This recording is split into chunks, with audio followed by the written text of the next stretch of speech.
दोस्तों, आज जो हम ये रामायण का प्रसंग आपके समक्ष लेकर के चल रहे हैं, जिस समय भगवान श्री राम ने जनकपुर में धनुष तोड़ दिया, जहाँ खुशी ही खुशी दिखाई दे रही है, जय जयकार का शब्द सुनाई दे रहा है, उसी समय क्रोध निधान भृगुपति परशुराम का आना हुआ।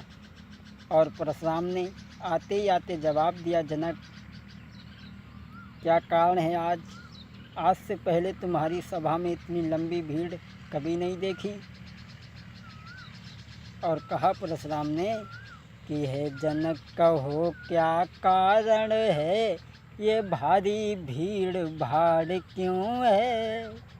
हे जनक, कहो क्या कारण है, ये भारी भीड़ भाड़ क्यों है। ये अभी शोर सा कैसा था, वीरों में छेड़छाड़ क्यों है।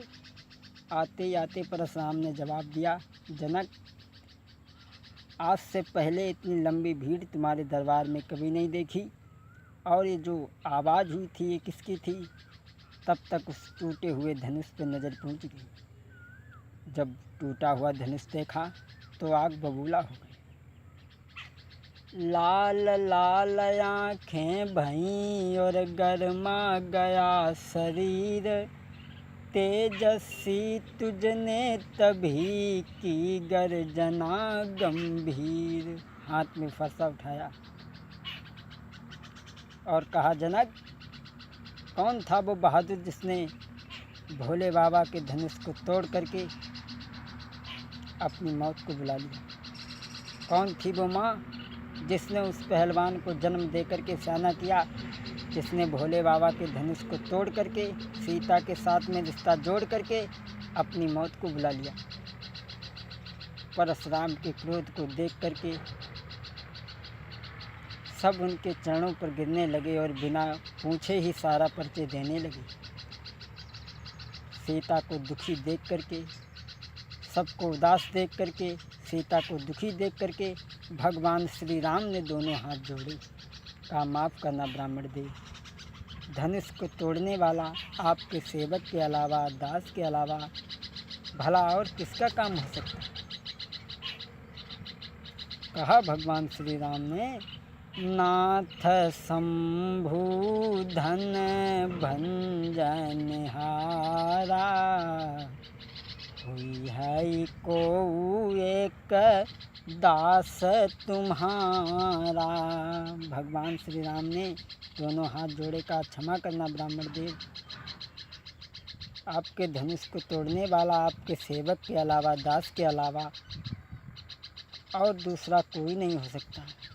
आई उत्साह कहिय कि न मोई, सुनि रिसाई बोले मुनि कोई, सुनि रिसाई बोले मुनि कोई। भगवान श्री राम ने कहा, क्षमा करना ब्राह्मण जी, आपके धनुष को तोड़ने वाला आपके सेवक के अलावा, दास के अलावा और किसी का काम नहीं हो सकता। जो ये वचन सुने तो परशुराम कहने लगे, तुझे सेवक के बारे में कुछ ज्ञान नहीं है। बिना बात के लड़ाई करना, कलह बढ़ाना, ये सेवक का धर्म है। और परशुराम बोले, अब मैं समझ गया राम। हे राम बना है अगवा तू इस क्षत्रिय दल की गाड़ी में, इस क्षत्रिय दल की गाड़ी में, इसलिए मसल वो याद आई, तिनका है चोर की दाढ़ी में। परशुराम बोले, राम अब मैं समझ गया, इसका मतलब वो धनुष तुमने तोड़ा है तो तुम सबसे पहले बोल पड़े। इसका मतलब चोर की दाढ़ी में तिनका है। तब तक लक्ष्मण आगे बढ़े और बोले, आइए ब्राह्मण देव, बहुत दिन से तुम्हारा नाम सुनते चले आ रहे थे। इसका मतलब है जब भैया ने तुमसे मीठे वचन कहे और तुम्हें उन बातों पर क्रोध आ गया, भैया राम पहले बोली गए तो वो चोर हैं।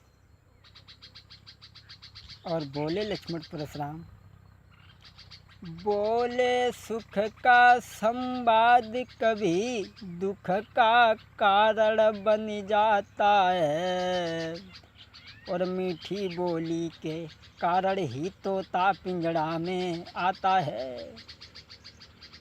बोले सुख का संवाद कभी दुख का कारण बन जाता है, मीठी बोली के कारण ही तोता पिंजड़ा में आता है। जो अति का मीठा होता है, जो अति का मीठा होता है, अपना ही नाश कराता है। अति का मीठा गन्ना है, कोल्हू में पेरा जाता है। लक्ष्मण ने जवाब दिया, परशुराम सच है कि मीठी बोली का कारण भी कभी दुख का कारण बन जाता है, और मीठी बोली के ही कारण तोता पिंजड़ा में आ जाता है। जब भैया ने तुमसे मीठे वचन कहे, तुम्हें उन बातों पर क्रोध आ गया। तब तक परशुराम आगे बढ़े। लक्ष्मण बोले, परशुराम वहीं रुक जाओ कि बहुधनु ही तोरी लरिकाई, कबहु न असर सकी न गुसाई।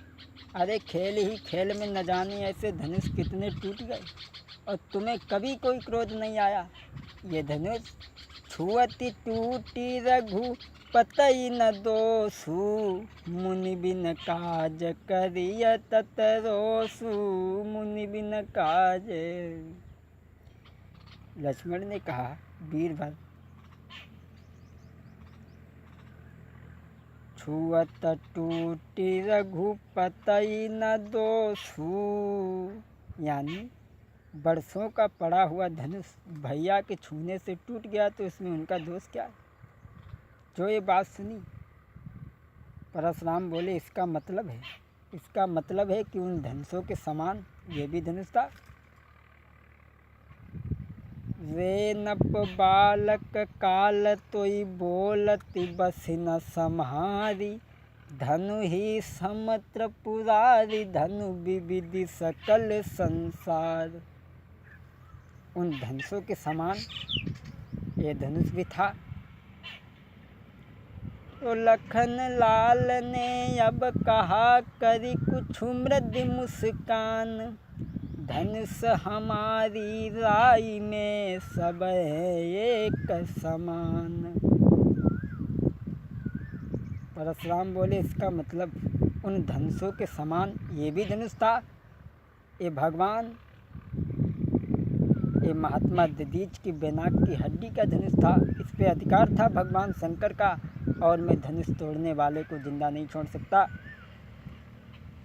लक्ष्मण कहने लगे, हे ब्राह्मण देवी,